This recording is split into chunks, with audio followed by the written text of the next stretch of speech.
Welcome back to the Growing Band Director podcast. This is episode number 129. Jen is laughing because I just screwed up the take, and this is take two. So, Jen Fletcher, Hey. Macy's Thanksgiving Day Parade participant, Yes. along with Laurie Ellis, who's going to come on in a little bit as well. You're part of the band director marching band. How was that experience? It was incredible to be in a group of 400 band directors, all who do the same thing, and learn from each other and have to be the student again was a really cool experience. And to march in a parade that I've watched forever, my family watches, everyone I know watches it, was a really cool experience. I saw you twice. Twice? Yeah. I think it was twice. Yeah, there was a couple sightings of Jen Fletcher. So yeah, like what's that experience to play in a big group like who are everybody's a band director? You know, behind every horn is not only a player but an educator. Right. I mean, there's so much experience there between from the kids we had juniors and seniors in their music education programs all the way up to retired music educators. So you're talking about thousands upon thousands of years of experience and hundreds of thousands of kids and lives touched from these people, not only in education, but like you said, in their playing abilities. The only thing is it's a band of 400 band directors and we're all used to being in charge. And we all think that the way we do things is the way to do them. So I found it really fun to have to force myself to be the student again and to not make the calls. And I'm not the one that people are asking questions of. Like, I just got to hang back and be there. I think others found that challenging too, but it was fun. It's funny, like when you watch any of the groups, and I mentioned this already, that if any of us had our marching band go perform at Macy's, even if it's one of the smaller groups or not a group that totally wows you, because as you do this, there's groups that are usually better than others, but they all do a fantastic job. I mean, that's a career right there to say we were in Macy's. Absolutely. Huge. But it's also different when there's not only 400 people, but they're all band directors. Right. Because Alan Smith, Jeff's brother, Jeff's son put out a post that said, "What's it like to just get caught fake trumpet playing on the Macy's broadcast?" Because there was a kid in one of the college bands who he looked at who wasn't playing. Oh, no. And then somebody made a comment about, like, that's not going to happen in the director marching band. Nope, everybody's playing. It's not. Yeah. Well, and I'm not trying to put any of those people down, but I just think that it's such a difference too when you have educators who it really playing. Is. And it just seemed like, so I put a Facebook post out and the traction is ridiculous. I mean, way more than I ever get for anything else. It just seems like it's so important to people, and that it just meant and means so much to be participating in it, not bringing your kids. Right.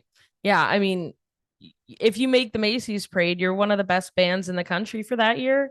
So to know that I made it, and as a 5th and 6th grade band teacher, my kids aren't ever going to be in the Macy's parade.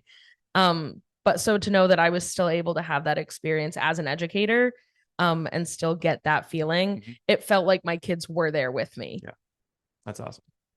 And they knew you were going. Oh, they knew. Yep. There was a whole week-long lead up of how can we find you. Band classes were pretty much canceled.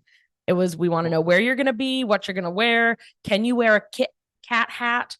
Like, no, I can't wear a cat hat. Like, no. But they were very, very excited. Yeah. So you said 2019 was when the concept came out. You saw an ad. Yeah. So I saw an ad on Facebook in 2019, and honestly, I thought it was a scam. But for some reason, I was like, just fill out the form and apply anyways and see what happens.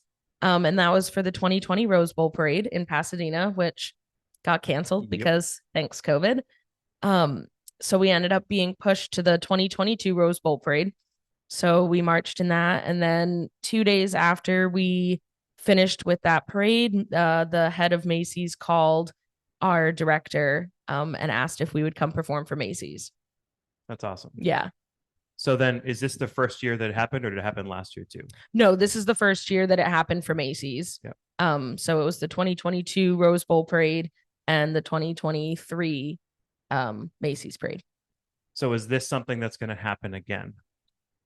The hope is yes. I think the Sewell Foundation, which is really how this whole band was created, and the Saluting America Band Directors Group, they are always thinking ahead and trying to think like, what's the next thing we can do to highlight music education. There's no outward plans yet that have been released, but I think they're going to do whatever they can to make sure that this is something that continues. So how do people make sure that they see something that comes out? You can follow them on Facebook, Saluting America's Band Directors. You can follow the Michael D. Sewell Foundation on Facebook. And that is pretty much where all the information comes from.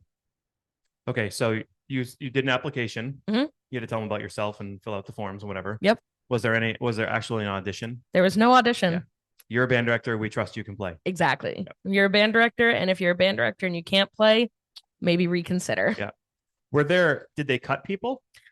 For Pasadena, they did not. They took everyone that applied, because it was such a new thing.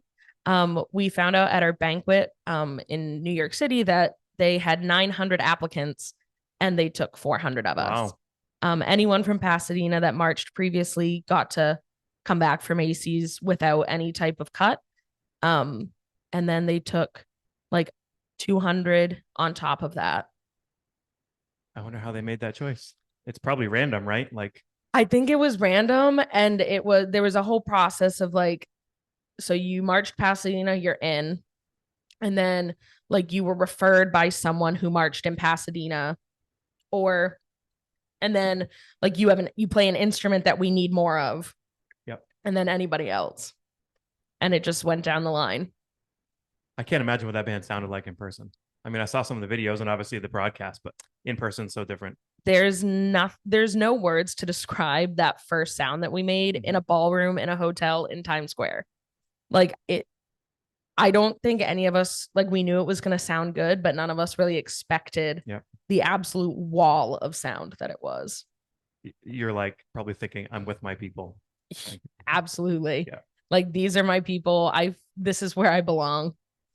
It's funny because I've told the story a couple times on the podcast of being in a ballroom in Chicago with Dr. Tim. He talks about what's the Maya Angelou quote? People won't remember what they taught you, what you taught them. They'll remember how you made them feel. Exactly. And he had us sing Auld Lang Syne and 700. It was like 700 people in this ballroom, and I remember just saying that, oh, that would be cool. But when everybody's a band director, that feeling that I got in person with that many people, right, was just once in a lifetime. You don't expect it. Yeah. And then it hits you and you're like, oh my gosh, like this is happening. Mm-hmm. And we're all people that are here for the same reason. We're here because we love what we teach and we love the kids that we teach. So, and by doing it, you've inspired a lot of other people, right? Brought awareness to a lot of things. So. Yeah. Inspired kids through it. Other directors who were like, maybe I would try that if it happened again. Yeah. Right. And I think, like, we've inspired the people that have watched, but I think we also inspired ourselves. Mm-hmm. A lot of directors, myself included, have been feeling like still the COVID lag of like our programs are at a standstill. Like, we're trying to rebuild. We're tired. We're burnt out. Like, this was a reset for a lot of us that like just reinvigorated us to go back and bring stuff back to our own students and to our own school, and just really like give ourselves a fresh start. Only band directors would take vacation time and go and perform on your own dime. Yes. Yeah. Yep. And call it invigorating. Like, we're crazy people. I know, right? Isn't it funny? Like, I didn't have a break. What English teacher is going to go, you know what? I went to an English conference instead of going to Thanksgiving with my family. None. And I'm so invigorated. None. I left on the Saturday after or right before Thanksgiving, and on Friday, all of my kids are like, have a good break, have a good break. And only one stopped and was like, wait, you don't have a break. Like, you are correct. Yep. Yeah, I don't have a break. And yes, it was on our own dime, but I wouldn't ask for a refund. So how much music did you have to learn ahead of time? We had and memorize, I assume. Oh yes, all memorized. We had the 3 pieces that we played at the 9/11 memorial. So we did Taps, Amazing Grace, and the Star Spangled Banner. Those all were memorized. And then we had 2 parade tunes. Who were the arrangers on? Do you remember? Lisa Galvin, and I can't remember the other one. Okay. But I can find it. Okay. So we did those three, and then we had 2 parade tunes. We did 76 trombones and March Trio medley. And then we had our Herald Square performance, and that was a combination of Strike Up the Band, Simple Gifts, and then ending with 76 trombones. And it was all memorized. So do they just send you PDFs and say memorize it, or was there like actually like something to practice with? So we had the PDFs, and they sent us recordings of all the songs, and they sent us the drum cadence recordings. But that was really it, and it was come on November 19th with it memorized, and here we go. So I'll just say, was there anybody who couldn't stay in step? Yes. Yeah. Right off the bat, yes. But we're all at different stages of our lives. There was a lot of training that we had to do to go into it. But in our defense, at the end of the parade, there were high schoolers that dropped out of the parade. There were like younger kids with the dance groups that dropped out of the parade. It's only 2.2 miles, but it's grueling. Like you don't really expect it because you're like, oh, 2 miles, whatever, that's okay. But if you're not prepared for it, it's by 8:30 when the parade stepped off, I had already walked 5 miles that day.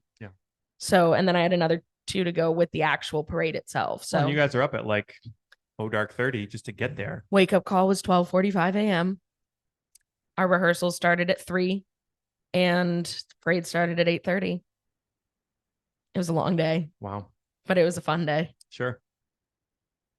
So what's the itinerary when you went down there? Like obviously you did the parade, but so what time what day did you have to be down there? We had to be there Sunday. Okay. We started with our first rehearsal Sunday night, which was that evening. It was the first time that we had all played together. And then Monday we had rehearsal all morning at. And where do you put 400 band directors? Like just one big ballroom in a circle? So our first night was in a ballroom. Our Monday rehearsal was in the Jersey City Armory. They had a big indoor basketball court and track, so we were able to fit all of us in there. I'm gonna actually do some marching and work on our technique and all of that. Then we performed at the 9/11 Memorial, and we are the first band that has been granted the permissions to actually play on the grounds. Wow. Which was an incredible experience. We did a wreath laying ceremony, and that was a standstill. There was no yes, yeah, 400 band directors in the 9/11 Plaza performing. We would all kill for that low brass section. Yes, we would. Absolutely. It was once again a wall of sound. Like I keep coming back to that, but being able to play and have it reverberate off of the buildings that are 10 feet in front of you, and it wall of sound. Then we got to spend the day at the 9/11 Memorial and go through the museum. Tuesday, more rehearsal. We had an outdoor rehearsal in Weehawken right on the Hudson with the skyline behind us. So that was very cool. Do you have to transport yourself to all these places, right? No, they had buses. Okay. 8 buses loading 400 people in the middle of Times Square. Was there one hotel that everybody stayed at? Yes. Okay. Yeah, we all stayed in the same hotel. Logistical nightmare, I assume, for the room planners. For families and stuff too, or just? Oh yeah. Yep. Families could be a part of the package if they paid for it. Otherwise, they could stay in the hotel and just not be a part of us, or stay in separate hotels. So Tuesday we did more rehearsal and more rehearsal and more rehearsal. And then Wednesday we had a very short final touches rehearsal. They gave us the afternoon to be sightseers. And then Thursday was the big day. So who runs it? Who's rehearsing you? Who's the staff? Our director is John Waters of Bowling Green State University. So he was our director. He ran all of our rehearsals. We had probably 15 to 20 other band directors who were on the staff with him that were helping out with percussion. Say, how do you teach 400 people? You need a staff. You need a staff, and you hope that the 400 people are coming prepared, right? Like you hope that everyone's kind of done their job, which I think most of us, we came prepared. And they sent out a video of marching techniques on how they wanted us to march, how they wanted to carry our instruments, for us to prepare ahead of time. So you got all that ahead of time. Yeah. Super cool. It was very cool. So for people who are on the fence about like, I'm not sure if that's me, obviously what's great is that it's an optional thing. Nobody is forced to do, right? No, it's forced. But did you meet some people I met now you didn't know before? So many people. I have now made connections in California. I met a band director from Alaska. I could probably easily list a band director in every state at this point. And just being able to make those connections. And now, like, I met one guy, his name's Jake Walker. He was a band director in Illinois and now is getting his master's degree in Wisconsin. But we connected during COVID before the Rose Bowl parade, and we did a virtual pen pals with our fifth graders. So, being able to do projects like that with people that I've met through this it has been a really wonderful experience, not only for me, but for my kids. And I think that will also continue with the more people that I met this time. Yeah. It's awesome. We both have the same high school band director. We do. Mentor, Craig Skeffington. Hi, Craig. Hi, Craig. What is it about Craig that inspires you? Oh, that's a good question. I think it's his passion for music education.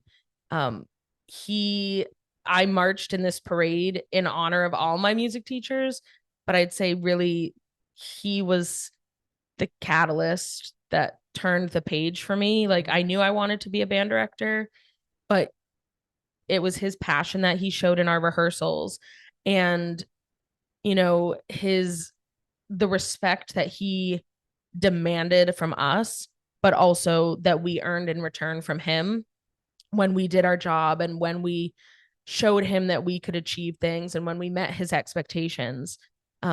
It was that passion and drive that really inspired me to continue into music education. And it's, I teach fifth and sixth graders, but I still use a lot of the same techniques that I saw in him with my younger students, and seeing how they respond to that in the same way that high schoolers respond to Craig is kind of really important. Like, you don't necessarily think that a 10-year-old would respond in the same way as a 16-year-old, but they still need that passion that comes from you every single day, and the respect and the drive and the determination. A couple things I think about with him is high standards. Mm-hmm. So, he would always say, okay, we're going to play these pieces. Right. Now, he would also say he was dumb and in his 20s, because when I got him, it was his first 3 years of teaching. Mm-hmm. And we look back on those bands and you're like, how does that happen? Right. But he never saw those barriers. He just said, no, we're going to do this. And that was inspiring. And then he also, I knew he was going to work as hard as it took to get whatever product we wanted. And I think he used to, I don't know if he still does, there's a sign in his band room. It talks about, like, even if you don't get somewhere, I'm never going to let hard work be the reason, or lack of work be the reason why I don't get somewhere. Exactly. And that quote alone is kind of what brought me to being in this group and marching in this parade. If you had asked me 4 years ago if I was willing to march 5.5 miles in Pasadena and then another 2 in New York City, I would have been like, you're a little bit crazy. But of course I'm going to do it. Right? Like, I'm going to work hard and I'm going to make it happen. And I'm going to walk the dog around the block, and I'm going to listen to the parade music, and I'm going to memorize my music. And I'm not going to stop until I get what I want to do, until I reach my dreams. And I think Craig, in his own way, instilled that in all of his students in his very special way. Yes. Thank you, Craig. We appreciate it. Thanks, Craig. All right, and I'm excited next to have on Laurie Ellis, a band director at Middle School of the Kennebunks, who also just came back from the Macy's Day Band Director Parade, and I'm really excited to hear about that. Laurie, how was that process for you? Process was an incredible week, but the process led up to, it actually happened about a year ago, year and a couple months, and I saw the director's band at the Pasadena Parade back, like I said, about a year and a half ago. And one of my friends texted me and said, how come you're not part of that band? And I said, I knew nothing about it at the time. And then I was on a band director site. I've followed podcasts and band director sites. And I saw it being advertised. And so I was like, oh, I'll just throw my hat in the ring and see what happens. So I filled out the application, more so because I wanted to be around some pretty incredible musicians from around the country and meet them, but also because in high school I had marched the Washington, D.C. Independence Day Parade with the Templetown Band in New Hampshire. And then in college, I marched with the United Way Centennial Band in Pasadena for the Tournament of Roses Parade. Wow. So I thought, oh, it would be pretty cool if I got a chance to get my trifecta and do the Macy's Day Parade. So that's how it all happened. A friend of mine called or texted me and said, why aren't you part of it? And then I applied, and I was really excited to receive the confirmation that I was accepted for that opportunity. And when I was talking to Jen earlier, it was funny. She said that I love the fact that there was no audition process, because like if you're a band director, then if you're in, we know you're going to be able to play and march. Right. They did say, though, you had to make sure that you were able to march for 2.5 miles, physically march the 2.5 miles.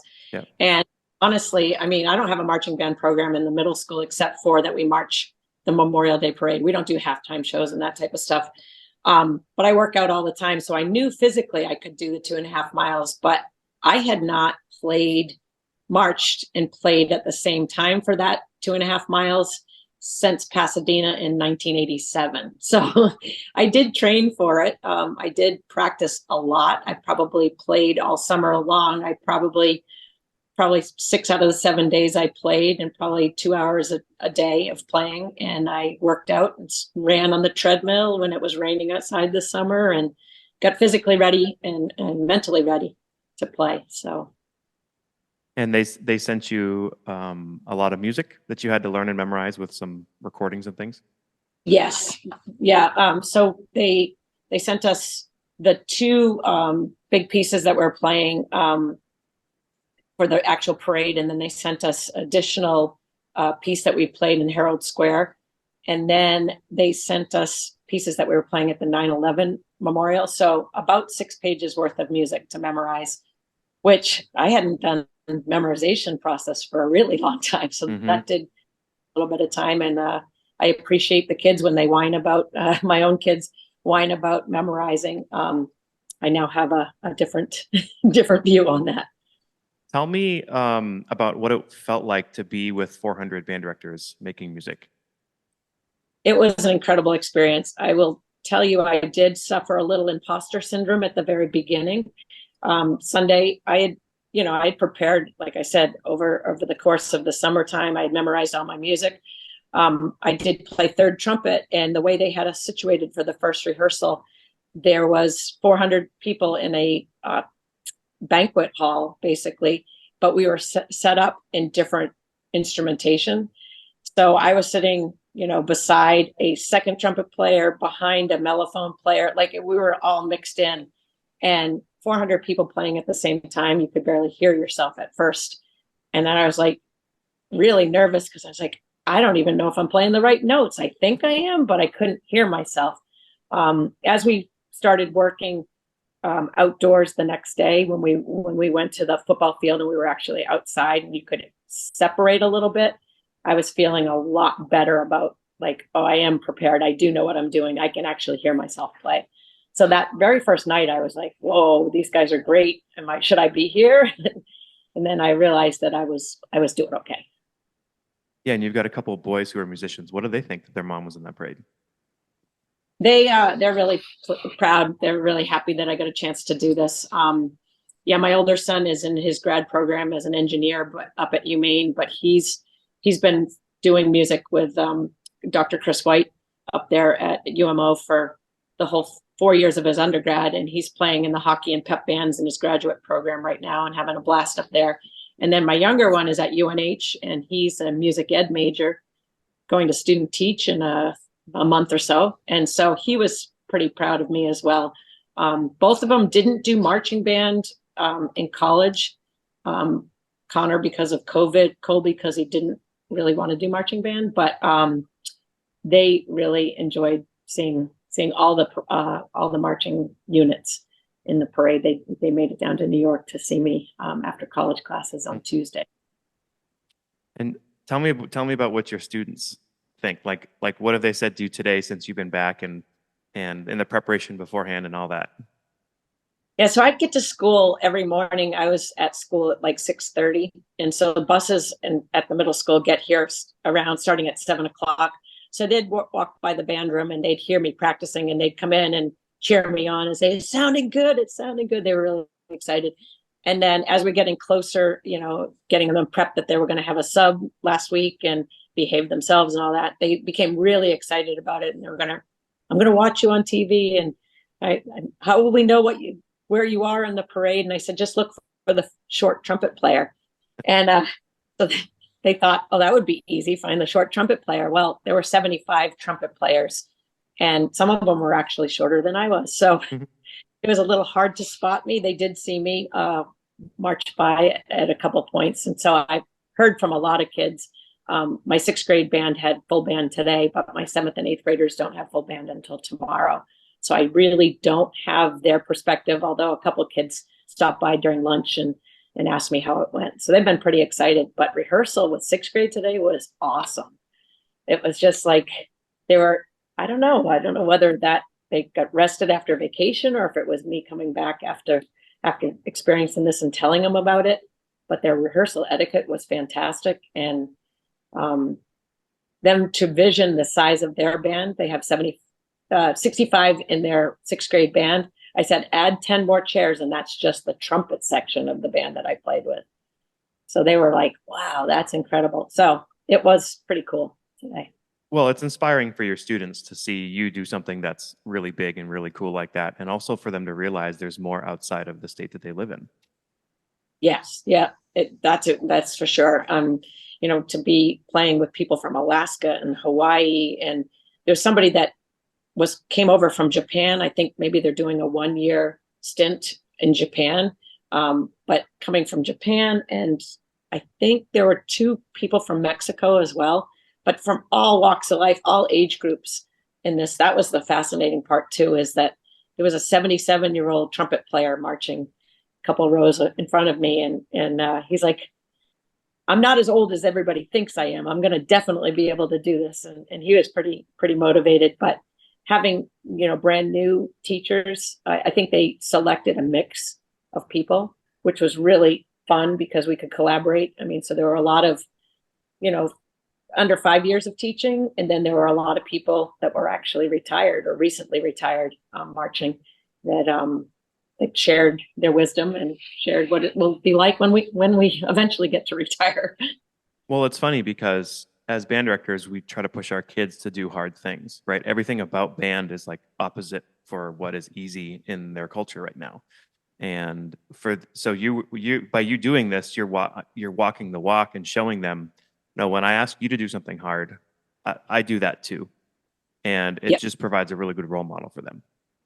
Yeah. And the idea of, being persistent and in the practice and repetition, and, you have to take your reps and getting them to find their trouble spots in their music and do repetition and slow things down and all those kind of things that you talk all the time about in rehearsals.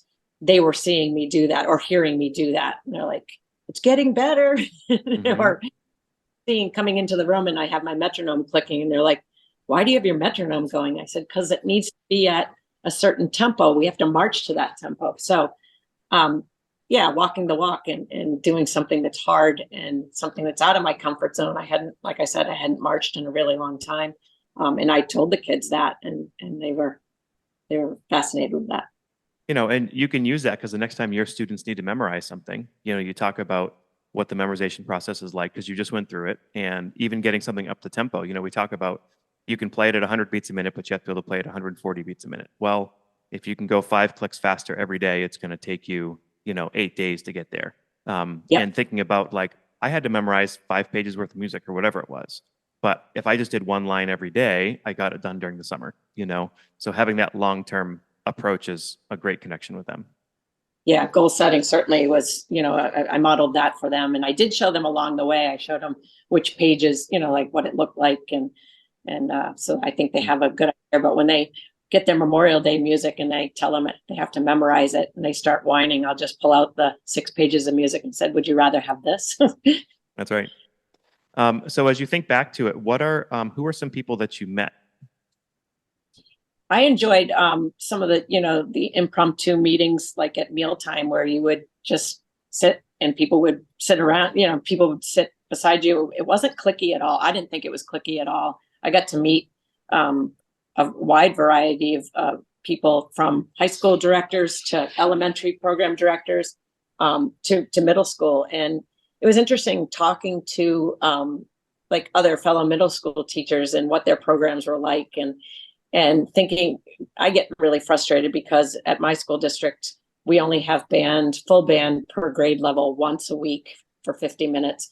And then they have sectional lessons in 6th grade by instrument, but in 7th and 8th grade, their sectionals are woodwind, brass, or percussion. And I only have them once a week. So I was talking to people down south, they have programs that meet 5 days a week. Right. And wait, that can't be a middle school then. That's going to be like a junior high philosophy. And they said, no, it's middle school. It's a middle school. And I said, well, at our middle school, they have to take all of the allied arts. It's more of the exploratory approach. And I don't know if that's like that in Westbrook for you, but like the kids have to take an art class. They have to take a STEM class, phys ed, music, health. And so they don't have the ability to have 5 days a week of just band. And I was kind of jealous when I was hearing that they had 5 days a week for 45 minutes a block.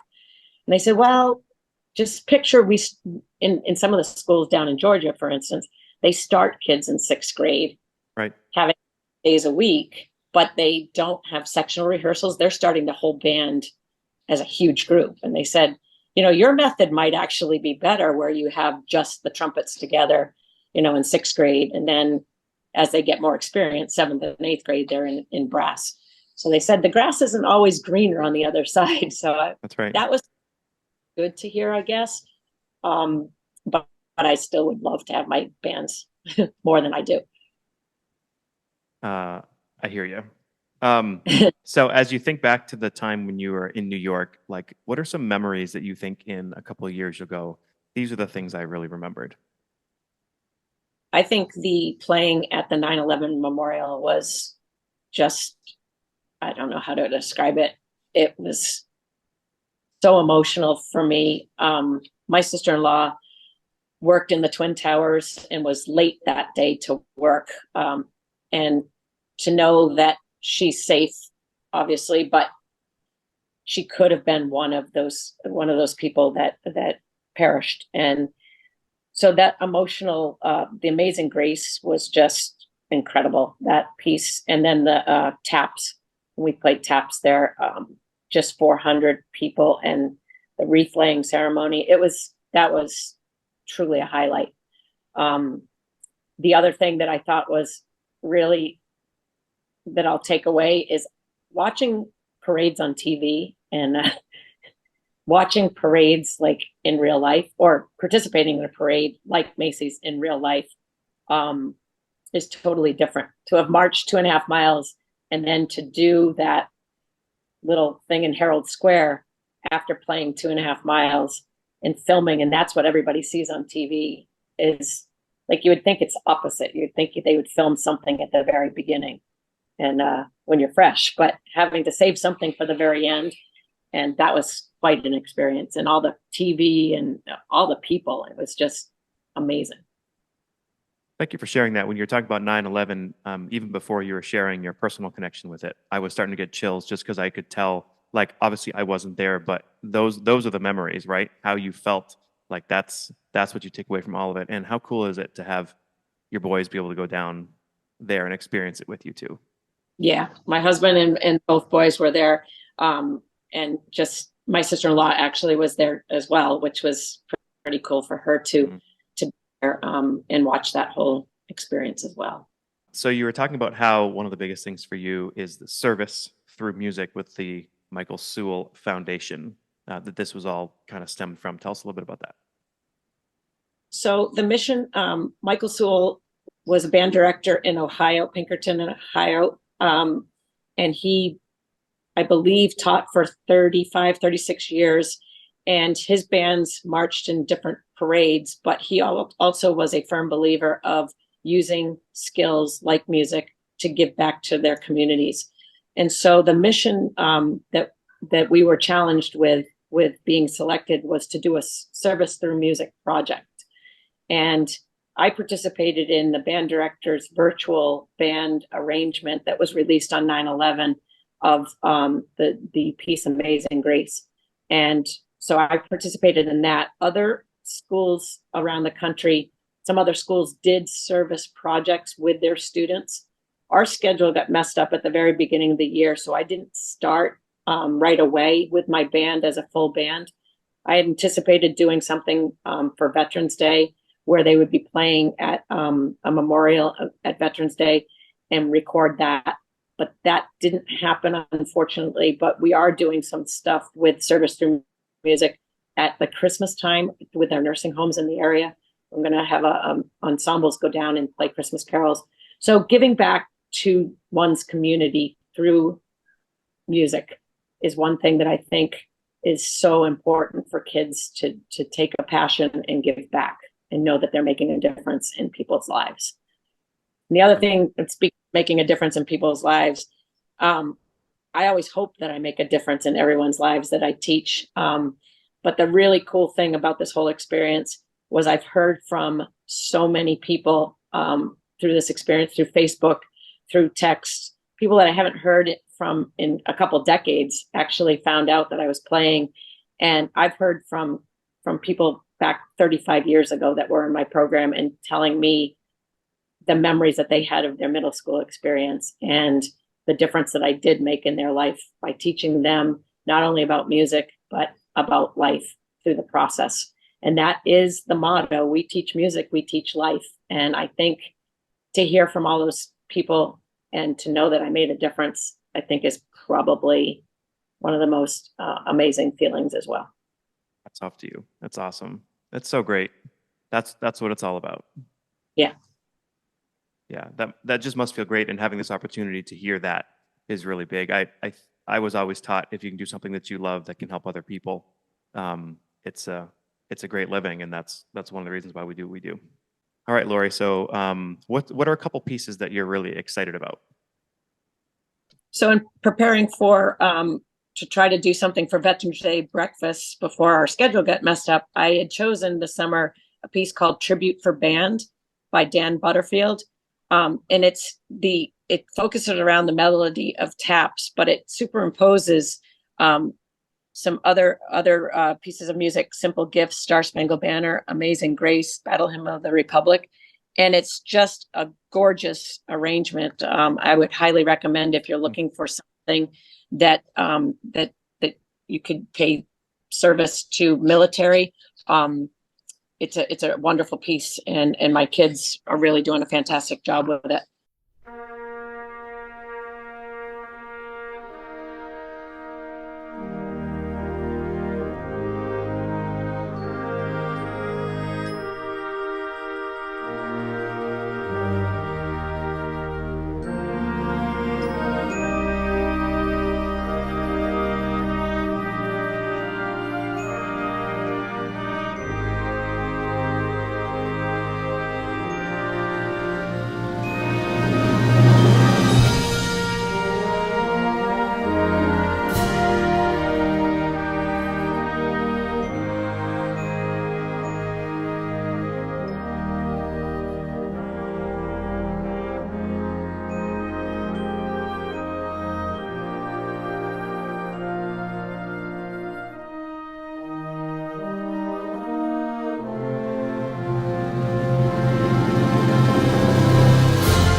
The other piece that I'm doing, Randall Standridge is a fantastic middle school composer. I've played a lot of his stuff in the past, but there's a piece called American Declaration that I would highly recommend as well. It uses primarily the My Country 'Tis of Thee, America, as the basic material, but it does have hints of the national anthem in there and Yankee Doodle. And it's just a really cool opening piece for concert.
So the question I have real quick is, what are the grade levels of those pieces, even if they're just approximate?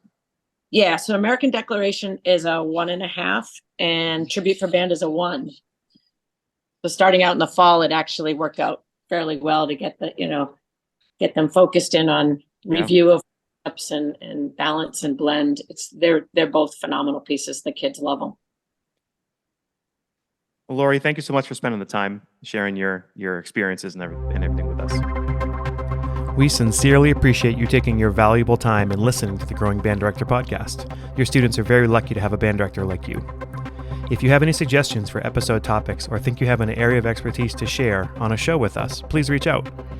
If you enjoyed this episode, don't forget to subscribe. And if you want to help spread the word, please give us a 5-star review and tell your band director friends to subscribe as well. We're available on Apple Podcasts, Spotify, our YouTube channel, and wherever you listen to podcasts. Thanks for listening to The Growing Band Director. See you next week.